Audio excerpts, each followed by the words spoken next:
It's rich, it's beautifully spiced. It has a few maybe contentious ingredients involved, but this is my Asian chili.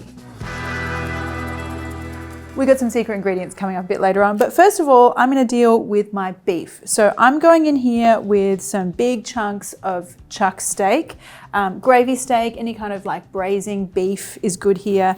The point is that you want to get lots of salt on these guys because I want to get a really nice beefy sear and I want a nice seasoned crust.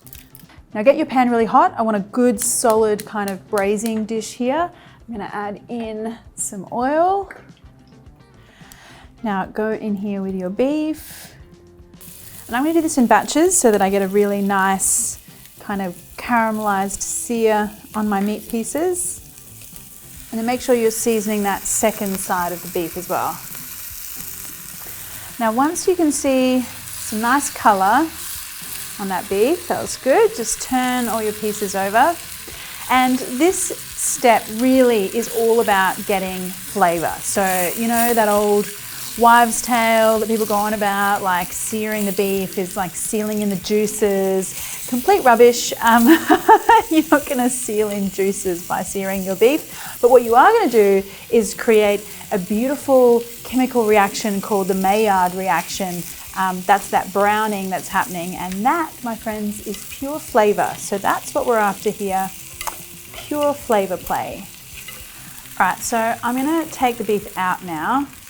Because I want to leverage all of that flavour that's in the bottom of the pan. You'll see in a minute. Right, so a little bit more oil in here. And I'm going to add in some red onion. Make sure you add a little bit of salt here. That'll help to draw out the moisture in those onions, get them nice and sweet. Okay. And always, like my biggest tip for whenever you're doing a braise is give those onions some time, because if you start to add other ingredients before that onion cooks off, like that raw onion kind of flavour and smell, you're not going to get that lovely sweet onion flavour at the end. You're just going to get raw onion at the end. So there's always a method to the madness. Patience, my friends. Okay, so after a few minutes here, I can see my onions are really nice and soft. So I'm going to go in with some more flavourings here. I've got some garlic, some cumin seeds, and some Szechuan peppercorns. So these are freshly ground. And then here we go with some of the things that are probably going to get me in trouble. I have some chili bean paste, or doubanjiang. This is a fermented chili and broad bean paste, which is delicious. So much umami, so much spicy goodness, and it adds a real depth of flavour to this chili.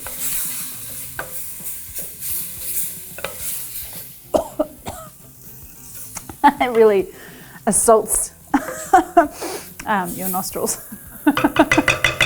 That's how you know it's good. Okay, so I'm going to deglaze that pan with a little bit of Chinese Shaoxing wine.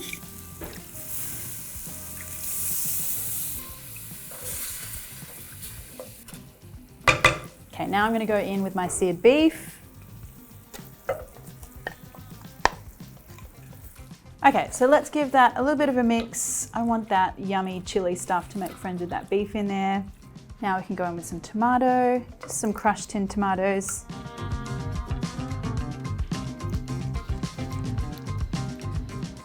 Okay, I'm going to add in some beef stock here as well. Now I'm going to put the lid on and turn that heat right down and just let that bubble away for about an hour and a half, but let's come back and have a look at it after about 45.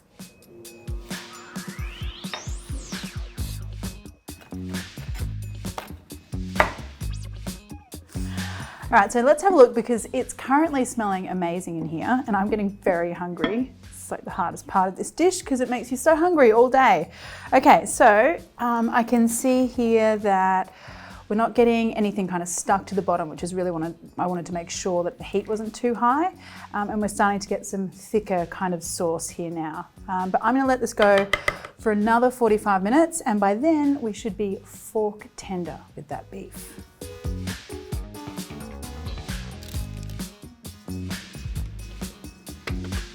All right, so I think this is gonna be ready now. Let's have a look. Ooh, it's such a comforting kind of thing.